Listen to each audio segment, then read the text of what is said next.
Hey guys, welcome back to our YouTube channel. If you are planning to download and install a software in your Windows operating system, so let's see. For example, I want to download a software VLC media player. So here you can see this is official website. Just click here, and after that here you can see within few seconds our files downloading will be started. So here you can see that downloading has been started, but I already downloaded this file. So just click here. After that, here you can see this is the file that I have downloaded. Now just click here and click yes.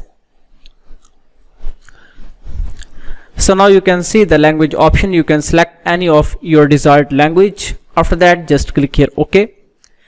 Then next. So now click install button. Here you can see the software installation has been started and it will take just few seconds.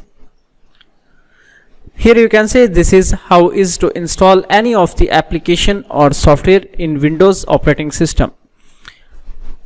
So it just has installed. Now you can play any of the video with VLC media player. So thank you for watching.